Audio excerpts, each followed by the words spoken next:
Hello students, myself Najiba Ibrahim and welcome back to my channel e learning accounts and maths. Students, आज से हम financial statement with adjustments के question solve करेंगे। Question number first से start करेंगे। Okay, तो आपको ये तो मालूम होगा कि फाइनेंशियल स्टेटमेंट में कौन कौन से अकाउंट प्रिपेयर करते हैं, प्रीवियस चैप्टर में आपने पढ़ा होगा।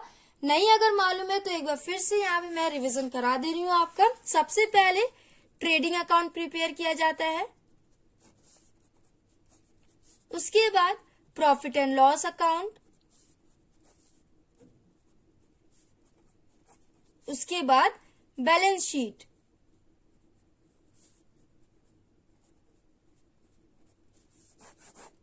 ये तीनों बनते हैं ना। अब देखिए ट्रेडिंग अकाउंट क्या होता है, प्रॉफिट एंड लॉस अकाउंट क्या होता है एंड बैलेंस शीट कैसे प्रिपेयर किया जाता है। ओके, तो ध्यान से सुनिएगा स्टूडेंट्स, मैं आप लोग का ज्यादा वक्त नहीं लूंगी, शॉर्ट में एक्सप्लेन कर रही हूँ। Okay, gross profit and gross loss ascertain करने के लिए कंपनी ट्रेडिंग अकाउंट प्रिपेयर करती है। Okay, and net profit and net loss ascertain करने के लिए company profit and loss account maintain करती है। एंड कंपनी का फाइनेंशियल पोजीशन क्या है ये जानने के लिए कंपनी बैलेंस शीट प्रिपेयर करती है। ओके, ये तो मालूम है आपको, प्रीवियस चैप्टर में भी आपने पढ़ा है। अब बहुत ही ध्यान से ये जो मैं कहने जा रही हूँ ये वाला पॉइंट आप लोग सुनिएगा, तो आपका आगे आने वाले क्वेश्चन सॉल्व करने में आसानी हो जाएगी। ओके, तो देखिए स्टूडेंट्स, फैक्ट्री और इंडस्ट्री से रिलेटेड जो भी इनकम्स एंड एक्सपेंसेस होते हैं उनकी एंट्री आती है ट्रेडिंग अकाउंट में। ओके, उसके बाद ऑफिस से रिलेटेड जो भी इनकम्स एंड एक्सपेंसेस होते हैं उनकी एंट्री होती है प्रॉफिट एंड लॉस अकाउंट में। समझ में आया? एंड आपके क्वेश्चन में जो भी एसेट्स एंड लायबिलिटीज गिवन होते हैं उनकी एंट्री होती है बैलेंस शीट में। एसेट्स एंड लायबिलिटीज, ये तीनों पॉइंट समझ में आया? ये तीनों पॉइंट्स अगर आपको मालूम होगा कि फैक्ट्री से रिलेटेड जो भी एक्सपेंसेस और इनकम्स होते हैं उनकी एंट्री ट्रेडिंग में होती है, ऑफिस से रिलेटेड जो भी इनकम्स एंड एक्सपेंसेस होते हैं उनकी प्रॉफिट एंड लॉस में होती है, एंड सारे एसेट्स एंड लायबिलिटीज की एंट्री बैलेंस शीट में होती है। अगर ये तीनों आपका पॉइंट क्लियर हो जाएगा ना तो क्वेश्चन आपके लिए सॉल्व करना काफी इजी हो जाएगा। एडजस्टमेंट्स भी गिवन है ना, तो एडजस्टमेंट्स का हम कैसे यूज करते हैं बहुत ही ध्यान से देखिएगा। बहुत ही इजी पॉइंट्स है सारे। ओके, काफी इजी क्वेश्चन है, कंफ्यूज होने की जरूरत नहीं है। स्टार्ट करते हैं। देखिए question number first, outstanding and prepaid expense. ये क्या होता है? आउटस्टैंडिंग एक्सपेंसेस वो सारे एक्सपेंसेस जिसमें कंपनी ने अभी पे किया नहीं है। For example, wages outstanding and salaries outstanding. Company ने अभी लेबर्स को वेजेस पे किया नहीं है, कंपनी को पे करना है। ओके, कंपनी ने अभी सैलरीज पे किया नहीं है, एम्प्लॉयज को पे करना है। ओके, एंड प्रीपेड एक्सपेंसेस वो सारे एक्सपेंसेस जो कंपनी एडवांस में पे कर देती है, पेड इन एडवांस। ओके, जैसे जुलाई में ही कंपनी ने अगस्त का भी पेमेंट दे दिया। ओके, तो उसे हम प्रीपेड एक्सपेंस कहते हैं। और आउटस्टैंडिंग मतलब कंपनी ने अभी तक पेमेंट किया नहीं है, कंपनी को करना है, तो इसे आप लोग समझ लीजिएगा। आउटस्टैंडिंग को हम ऐड करते हैं। अब कैसे ऐड करते हैं, क्या करते हैं, वो सॉल्यूशन के टाइम में मैं आपको एक्सप्लेन करूंगी। अभी आप लोग इतना समझो कि आउटस्टैंडिंग को हम ऐड करते हैं, रीजन के साथ मैं आपको बताऊंगी कि क्यों इसे हम ऐड करते हैं, प्रीपेड को क्यों हम लेस करते हैं। ओके,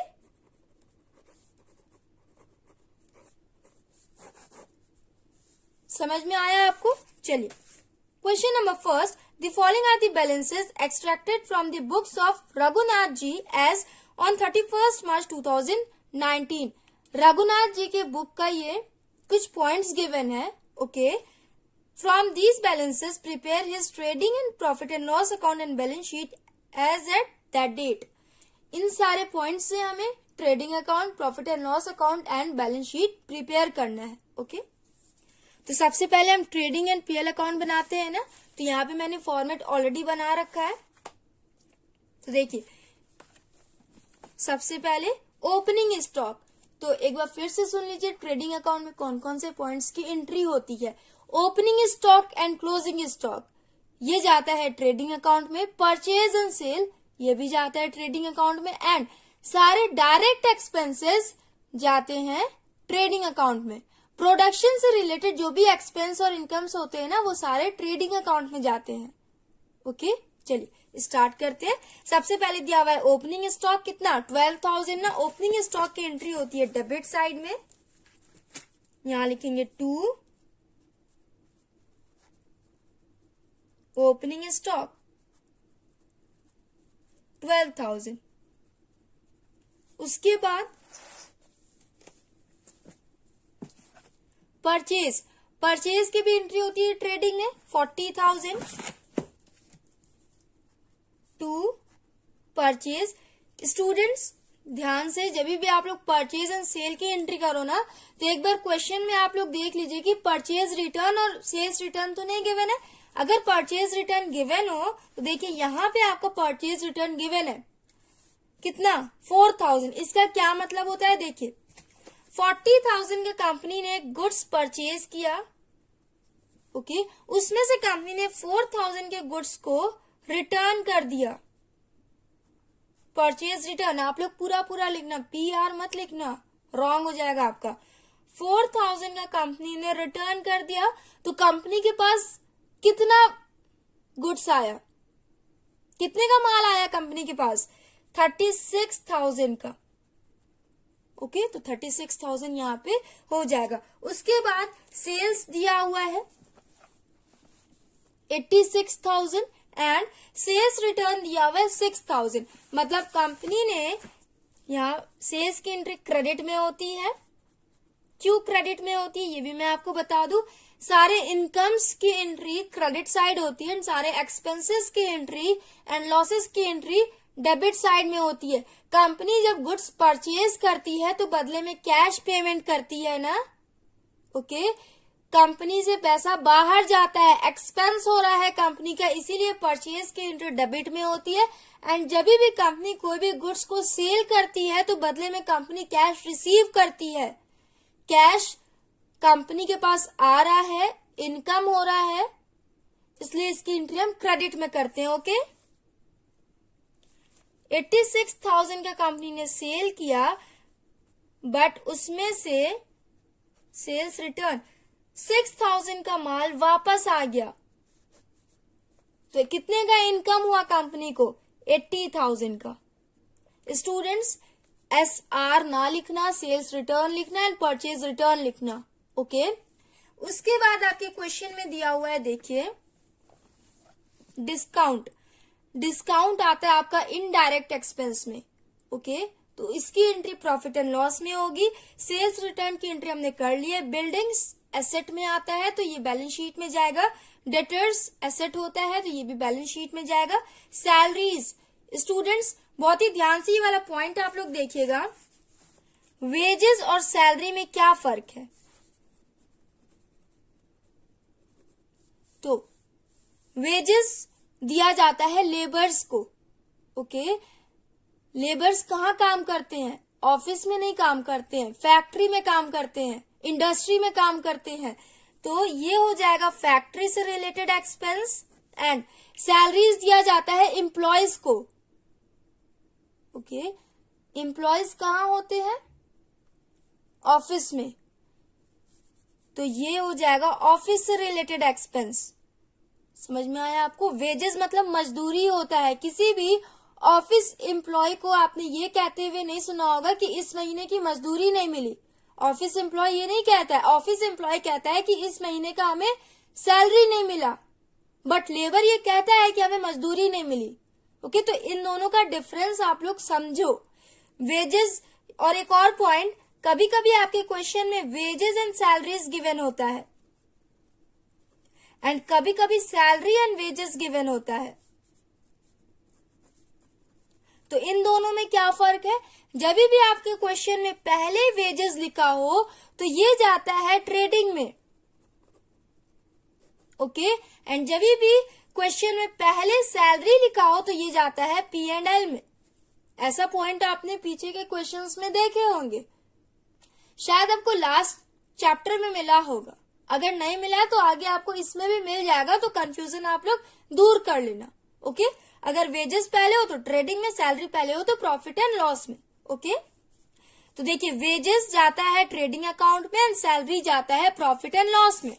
यहाँ सैलरी दिया हुआ है, ये जाएगा प्रॉफिट एंड लॉस में। उसके बाद ऑफिस एक्सपेंसेस, ऑफिस एक्सपेंस है ना तो प्रॉफिट एंड लॉस में जाएगा। वेजेस दिया हुआ है, मैंने बताया वेजेस जाता है ट्रेडिंग में। ये आ जाता है डायरेक्ट एक्सपेंस में। ओके, यहां लिखेंगे टू वेजेस एंड। अब देखिए आपके एडजस्टमेंट का यहाँ पे क्या रोल है। यहाँ लिखा हुआ है point second, wages 2000 and salaries 1200 are outstanding. मतलब 2000 का वेजेस और पे करना है, अभी तक कंपनी ने पे नहीं किया है। 1200 सैलरी पे करना है, अभी तक कंपनी ने पे नहीं किया है। तो ये वाला वेजेस है 10,000, कंपनी को 10,000 पे करना है वेजेस, प्लस 2000 का आउटस्टैंडिंग है। तो टोटल कंपनी को कितना वेजेस पे करना है, टोटल 12,000 वेजेस पे करना है। इसीलिए हम ऐड करते हैं। 2000 का वेजेस अभी तक कंपनी ने पे नहीं किया है, जो एडजस्टमेंट में आपका बता रहा है। हो सकता है वो लास्ट ईयर का हो, करंट ईयर में कंपनी को 10,000 पे करना था और लास्ट ईयर कंपनी ने 2000 का पेमेंट नहीं किया है, तो वो आउटस्टैंडिंग कहलाएगा। ओके, तो टोटल कंपनी को 12,000 वेजेस पे करना है। उसके बाद देखिए परचेज रिटर्न की एंट्री हमने कर ली है। इंटरेस्ट आता है इनडायरेक्ट एक्सपेंस में, तो वो जाएगा प्रॉफिट एंड लॉस में। ट्रैवलिंग एक्सपेंस भी प्रॉफिट एंड लॉस में जाता है। फायर इंश्योरेंस प्रीमियम भी प्रॉफिट एंड लॉस में। मशीनरी एसेट होता है तो बैलेंस शीट में जाएगा। कैरेज ऑन परचेज, कंपनी ने परचेज किया है तो उस पे कंपनी को कैरेज पे करना पड़ा। परचेज आपका किस में जाता है, ट्रेडिंग में ना। तो जब परचेज ट्रेडिंग में जाता है तो परचेज पे ही कंपनी ने कैरेज पे किया है, तो उसी से रिलेटेड हो जाएगा ये एक्सपेंस, मतलब ये डायरेक्ट एक्सपेंस होगा। तो ये चला जाएगा ट्रेडिंग में। यहां लिखेंगे to carriage on purchase.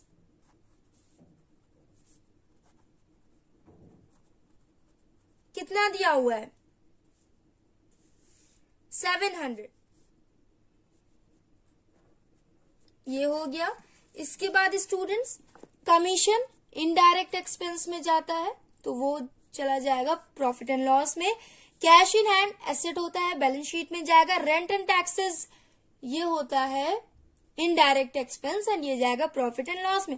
Capital and creditors दोनों लायबिलिटी होती है, तो बैलेंस शीट में जाएगा। उसके बाद students closing stock was valued at 16,000। मैंने आपको पहले बताया opening stock and closing stock in दोनों की एंट्री होती है ट्रेडिंग में। तो यहां हो जाएगा बाई क्लोजिंग स्टॉक, कितना हो जाएगा ये 16,000, ये हो गया। स्टूडेंट्स एक और पॉइंट बहुत ही ध्यान से सुनिएगा आप लोग, ये जो भी एडजस्टमेंट्स है ना, इनकी कहीं भी दो अकाउंट में एंट्री होती है। सारे एडजस्टमेंट्स की एंट्री बैलेंस शीट में होती है, बट किसी की एंट्री ट्रेडिंग में होती है, किसी की एंट्री प्रॉफिट एंड लॉस में होती है। तो इन सारे एडजस्टमेंट्स की एंट्री किसी भी दो अकाउंट्स में होती है, या तो ट्रेडिंग एंड बैलेंस शीट या तो profit and loss and balance sheet. Trading account हमने कंप्लीट कर लिया, आप टोटल कर लेंगे 80,000 प्लस 16,000, ये हो जाएगा 96,000। उसके बाद 12,000 प्लस 36,000 प्लस 12,000 प्लस 700, ये हो जाएगा 60,700। तो यहाँ पे माइनस करेंगे 96,000 माइनस 60,700, कितना हो जाएगा ये 35,300। किस साइड बैलेंस कम है ना, इस साइड है ना, तो इस साइड बैलेंस अगर कम हुआ तो यहां आता है टू ग्रॉस प्रॉफिट। कितने से बैलेंस कम था, 35,300। टोटल कर लीजिए, ये हो जाएगा 96,000। ट्रेडिंग अकाउंट हमने कंप्लीट कर लिया। अब इसी के नीचे से हम प्रॉफिट एंड लॉस अकाउंट बनाएंगे। पहले यहाँ पे मैं आपको आंसर चेक करा दूं। Gross profit is equal to 35,300। Okay, देखिए इसके बाद हम क्या करते हैं, इस वाले पॉइंट को, ये जो ग्रॉस प्रॉफिट आया है, इसे हम प्रॉफिट एंड लॉस अकाउंट के क्रेडिट साइड में ट्रांसफर करते हैं। अगर आपका ग्रॉस लॉस आता तो डेबिट में ट्रांसफर करते हैं, अगर ग्रॉस प्रॉफिट आया तो क्रेडिट में ट्रांसफर करते हैं। यहां लिखेंगे बाई ग्रॉस प्रॉफिट 35,300 हो गया। उसके बाद देखिए students, opening stock, purchase and sale, इन तीनों की एंट्री हमने ट्रेडिंग अकाउंट में कर रखी है। डिस्काउंट, डिस्काउंट यहाँ पे क्रेडिट साइड में लिखा हुआ है 400। यहाँ पे डिस्काउंट वाला पॉइंट बहुत ही ध्यान से, आप लोग को तो पता ही होगा डिस्काउंट की एंट्री डेबिट में भी होती है एंड कभी कभी क्रेडिट में भी होती है। जब आपके क्वेश्चन में यहाँ पे discount allowed and discount receive given ना हो, उस केस में अगर आपका अमाउंट क्रेडिट साइड में लिखा हो डिस्काउंट अमाउंट, तो आप क्रेडिट में इसकी एंट्री करना, अगर डेबिट में लिखा है तो डेबिट साइड इसकी एंट्री करना। तो यहाँ पे क्रेडिट साइड में लिखा हुआ है 400, इसका मतलब कंपनी ने डिस्काउंट रिसीव किया है, कंपनी का इनकम हुआ है, तो यहाँ लिखेंगे बाई डिस्काउंट 400, ये हो गया। उसके बाद सेल्स रिटर्न की एंट्री हमने कर ली है। बिल्डिंग एसेट होता है इसलिए इसकी एंट्री बैलेंस शीट में होगी, डेटर्स की भी एंट्री बैलेंस शीट में होगी, सैलरीज की एंट्री प्रॉफिट एंड लॉस में होती है ना 2400, तो यहां लिखेंगे 2 सैलरीज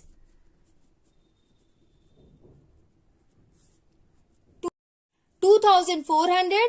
एंड स्टूडेंट्स आपके एडजस्टमेंट में भी सैलरी आउटस्टैंडिंग गिवन था ना, 1200 का सैलरी कंपनी को और पे करना है, अभी तक कंपनी ने पेमेंट किया नहीं है, तो टोटल कंपनी को कितना सैलरी पे करना है, ऐड कर लीजिए 1200, 3600 कंपनी को सैलरी पे करना है। आउटस्टैंडिंग है, अभी तक कंपनी ने पे नहीं किया, इसीलिए हम आउटस्टैंडिंग्स को ऐड करते हैं। ओके, उसके बाद इस साइड देखिए ऑफिस एक्सपेंस, ऑफिस एक्सपेंसेस की एंट्री प्रॉफिट एंड लॉस में होती है ना 1200, यहां लिखेंगे 2 office expense 1200। Next point, wages की एंट्री हमने कर रखी है ट्रेडिंग में, परचेज रिटर्न की भी एंट्री होगी। इंटरेस्ट, इंटरेस्ट भी डिस्काउंट जैसा ही होता है, कभी कभी इसकी एंट्री डेबिट में होती है और कभी कभी क्रेडिट में होती है। तो यहां देखिए अमाउंट क्रेडिट साइड गिवन है ना, तो इसकी एंट्री हम क्रेडिट साइड में लिखेंगे, इसका मतलब ये कंपनी ने इंटरेस्ट रिसीव किया है बाई इंटरेस्ट 800। उसके बाद travelling expense 400 to travelling expense, ये सारे इनडायरेक्ट एक्सपेंस है, तो इसीलिए इन सब की entry profit and loss account में होती है। कितना दिया हुआ है 400। उसके बाद fire insurance premium, fire insurance premium 800 given है एंड आपकी एडजस्टमेंट में देखिए लिखा हुआ है प्रीपेड इंश्योरेंस 200, कंपनी ने 200 इंश्योरेंस पहले ही पे कर रखा है, प्रीपेड है ये। ओके, तो यहां ध्यान से देखिएगा प्रीपेड वाला पॉइंट, यहां लिखेंगे 2 फायर इंश्योरेंस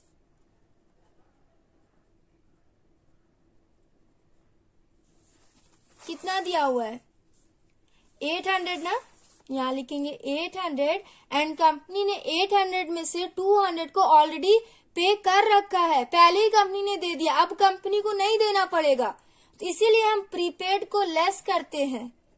ओके, अब कंपनी को कितना पे करना पड़ेगा 200 तो कंपनी ने पहले ही दे रखा, तो 800 माइनस 200, अब कंपनी को सिर्फ 600 का पेमेंट करना है।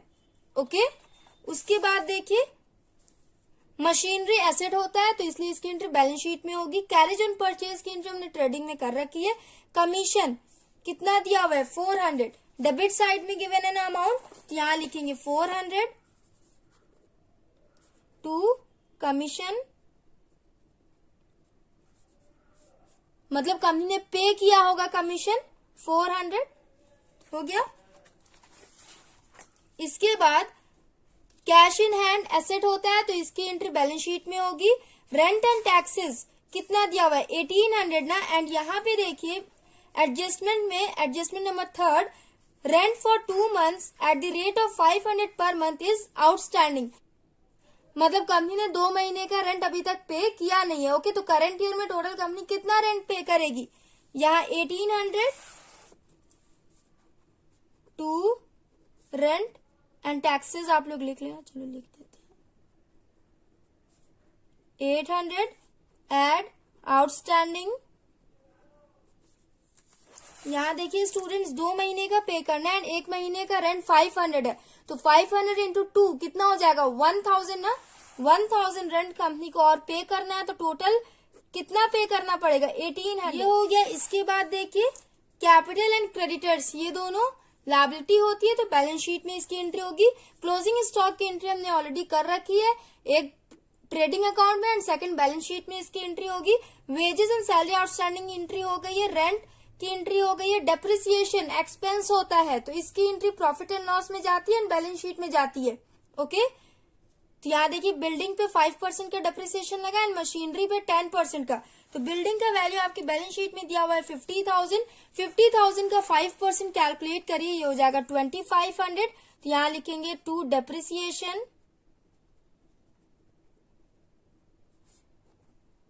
बिल्डिंग पे 2500 डेप्रिसिएशन लगा है। 50,000 का 5% आप लोग कैलकुलेट करेंगे तो 2500 होगा। उसके बाद मशीनरी पे 10% का डेप्रिसिएशन लगा है। 20,000 पे 10% कितना कैलकुलेट करके कितना होगा 2,000। यहां लिखेंगे मशीनरी 2,000, टोटल हो जाएगा ये 4,500 हो गया। उसके बाद प्रीपेड इंश्योरेंस की एंट्री हमने ऑलरेडी कर रखी है। प्रॉफिट एंड लॉस में इतनी एंट्री होगी, टोटल कर लेंगे 35,300 प्लस 400 प्लस 800, ये हो जाएगा 36,500। उसके बाद डेबिट साइड में टोटल करिए 3600 plus 1200 plus 400 plus 600 plus 400 plus 1800 plus 4500, ये हो जाएगा 13,500 debit side and credit side.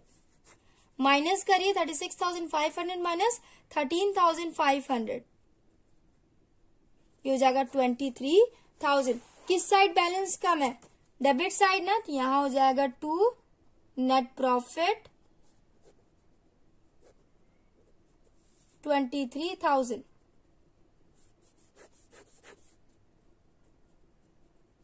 Total कर लीजिए 36,500। सो स्टूडेंट्स हमने प्रॉफिट एंड लॉस अकाउंट भी बना लिया। अब हम बैलेंस शीट बनाएंगे। बैलेंस शीट में सबसे पहले देखिए एसेट की एंट्री करेंगे।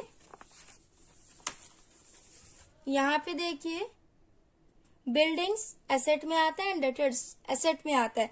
तो बिल्डिंग का वैल्यू कितना दिया हुआ है 50,000, यहां लिखेंगे बिल्डिंग 50,000 एंड बिल्डिंग पे डेप्रिसिएशन भी लगा था 5% का, यहाँ लेस डेप्रिसिएशन लॉस होता है ना, तो उसे हम लेस करेंगे 2500। बिल्डिंग की वैल्यू अब कितनी हो गई 47,500।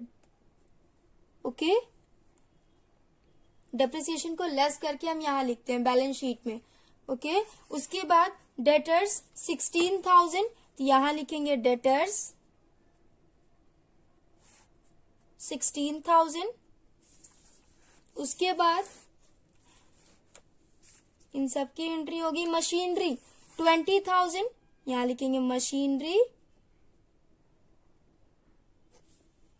20,000। उस पे 2,000 का डेप्रिसिएशन लग गया। मशीनरी की वैल्यू अब कितनी हो गई 18,000। कैश इन हैंड एसेट होता है 2,300, तो यहां लिखेंगे कैश इन हैंड 2,300। उसके बाद कैपिटल लायबिलिटी होती है, लायबिलिटी साइड में इसकी एंट्री करेंगे, यहां लिखेंगे कैपिटल 62,000 एंड इसमें हम नेट प्रॉफिट को ऐड करते हैं, नेट लॉस को लेस करते हैं। यहां देखिए आपका नेट प्रॉफिट आया था 23,000 ना, तो इसमें हम ऐड करेंगे नेट प्रॉफिट 23,000, ये हो जाएगा 85,000। उसके बाद creditors 10,800,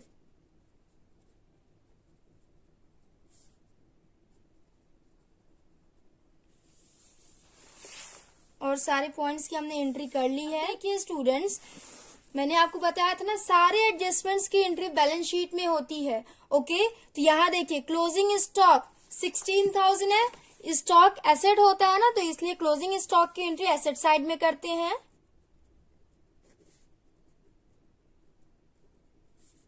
16,000।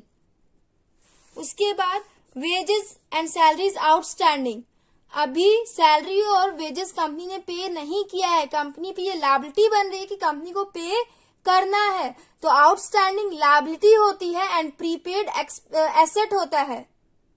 Okay, outstanding liability side उसकी एंट्री होती है एंड प्रीपेड की एंट्री एसेट साइड में होती है। Wages outstanding,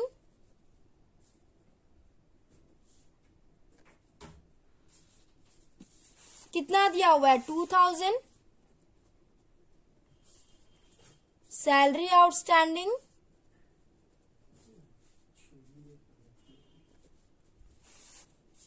1200। उसके बाद स्टूडेंट्स रेंट आउटस्टैंडिंग, मैंने बताया ना आउटस्टैंडिंग लायबिलिटी होती है 1000, रेंट कंपनी को पे करना, अभी तक कंपनी ने पे किया नहीं है, तो यहां लिखेंगे रेंट आउटस्टैंडिंग 1000। उसके बाद डेप्रिसिएशन की एंट्री हमने कर ली है, यहां देखिए एसेट पे डेप्रिसिएशन लगा था तो हमने लेस कर दिया है। उसके बाद प्रीपेड, कंपनी ने पे कर दिया है, अब कंपनी को पे नहीं करना है, तो प्रीपेड की एंट्री एसेट साइड में होती है। प्रीपेड एक्सपेंस 200 हो गया। बस इतनी ही एंट्री होगी स्टूडेंट्स। अब आप लोग टोटल कर लें, 47,500 plus 16,000 plus 18,000 plus 2,300 plus 16,000 plus 200, ये टोटल हो जाएगा 1 लाख। उसके बाद लायबिलिटी साइड में टोटल करेंगे 85,000 प्लस 10,800 प्लस 2,000 प्लस 1,200 प्लस 1,000, ये भी हो जाएगा 1 लाख। बैलेंस शीट भी हमने कंप्लीट कर लिया, आंसर चेक कर लेंगे। Gross profit 35,300, net profit 23,000 and balance sheet का टोटल 1 लाख। सो स्टूडेंट्स, हमने क्वेश्चन नंबर फर्स्ट कंप्लीट कर लिया। नेक्स्ट वीडियो में हम नेक्स्ट क्वेश्चंस करेंगे। So if you like my video, then please like, share, comment and do subscribe my channel. Thanks for watching.